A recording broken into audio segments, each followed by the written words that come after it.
Ninguém está preparado para morrer, dizem isso por aí. Mas eu já morri. Sim, morri. E voltei.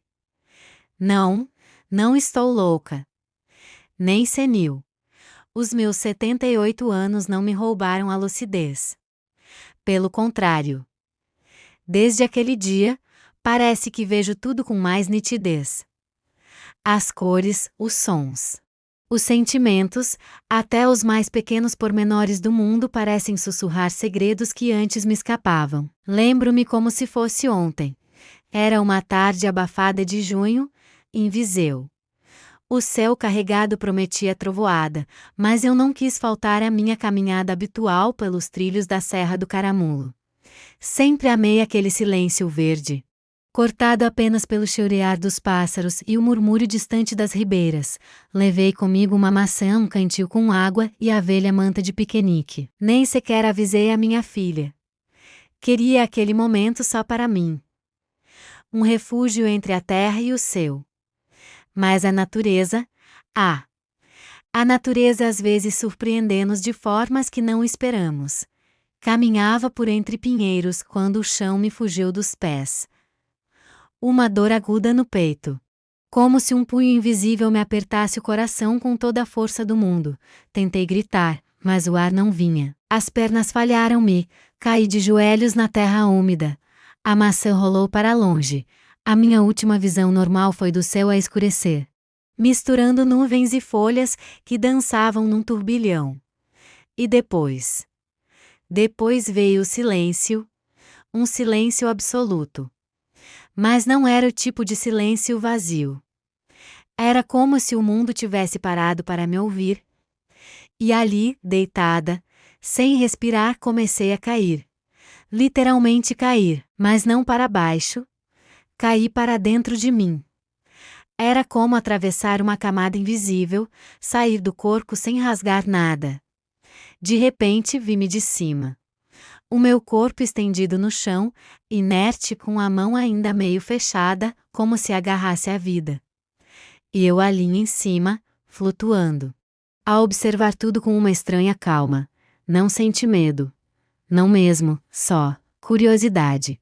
Uma paz densa envolvia tudo. Um calor suave como o de uma lareira num dia frio, preenchia cada parte de mim. E depois, a luz. Não era uma luz comum. Não magoava os olhos. Não vinha de lado nenhum, mas estava em todo o lado. E dentro dela, sombras. Ou figuras. Sim, figuras. Algumas reconheci de imediato. A minha mãe, que partiu quando eu era nova demais. O meu marido, que morreu num acidente de automóvel, em 1984. E o meu irmão, que sempre me protegeu na infância. Estavam ali. Mas não com corpos. Eram presença, energia, amor puro. Eles não falavam, mas eu ouvia tudo.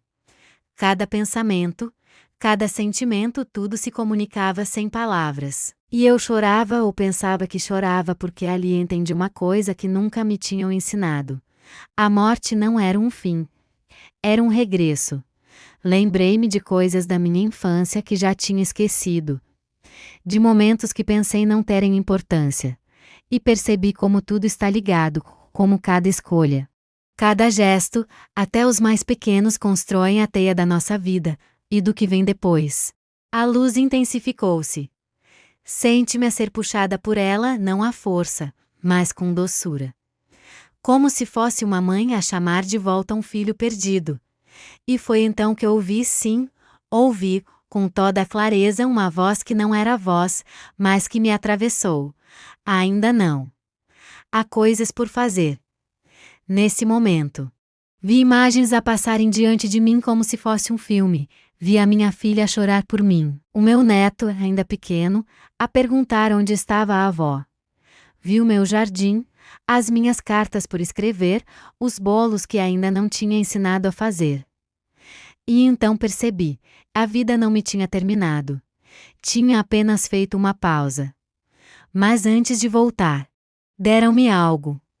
Uma espécie de compaixão profunda por tudo e por todos, não apenas pelas pessoas que amava, mas por desconhecidos, por quem me magoou, por quem sofre em silêncio. Era como se me tivessem aberto os olhos de dentro para fora. Passei por um lugar que não sei explicar. Um campo com flores que pareciam respirar. O tempo não existia ali. Havia música. Mas não era tocada. Era sentida. Como se cada partícula de ar vibrasse em harmonia com o que eu era. E depois, quando me preparava para ficar, ouvi de novo: ainda não, tu tens de contar. Voltar foi como atravessar um corredor estreito e apertado. Sente o peso do corpo, a dor no peito, o frio da terra. Ouve vozes, passos a correr, o cheiro da chuva a bater no chão. Abri os olhos, tudo estava desfocado, mas reconheci o rosto do Joaquim. O pastor que andava pela serra. Ele chorava. Dona Teresa, graças a Deus, pensei que tinha ido. A ambulância chegou minutos depois. Disseram-me que estive clinicamente morta durante 4 minutos. 4 minutos que pareceram eternos. No hospital, os médicos não conseguiam explicar a minha recuperação tão rápida. O meu coração tinha parado, sim, mas os exames não mostravam sequelas. À noite, deitada na cama, não conseguia dormir, não por medo, mas por gratidão. Nos dias seguintes, tentei contar o que vivi. A minha filha achou que era um sonho. O padre da paróquia disse que, talvez tivesse tido uma visão. O psicólogo do hospital sugeriu que poderia ser um mecanismo de defesa da mente. Ninguém acreditava totalmente. Mas eu sabia. Eu sabia. Comecei a escrever. A desenhar. A plantar flores com mais carinho. A dizer a morte com menos vergonha. A abraçar sem razão. Algo dentro de mim tinha mudado. Algo irreversível. Hoje, sento-me todas as manhãs na varanda da minha casa em Lafões, com vista para os montes cobertos de neveiro. Observo os pássaros, o correr do rio ao longe, os velhos carvalhos que resistem ao tempo. Cada folha que cai, cada raio de sol. Parece-me agora uma mensagem, como se a própria natureza me dissesse: ainda estás aqui. Aproveita. A morte deixou de ser um bicho-papão. Agora vejo-o como um portal. Um lugar de reencontro. Um regresso ao lar. Quando a minha hora chegar, e sei que chegará, irei com um sorriso. Porque já veio e já sente. Já vivi. E voltei para contar. Se esta história chegou até ti, não é por acaso.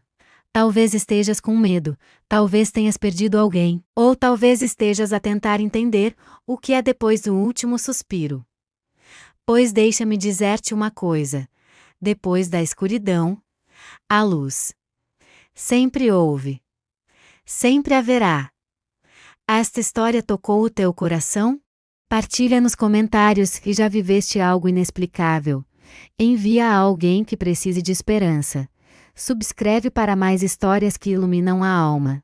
Porque depois da escuridão, há sempre luz.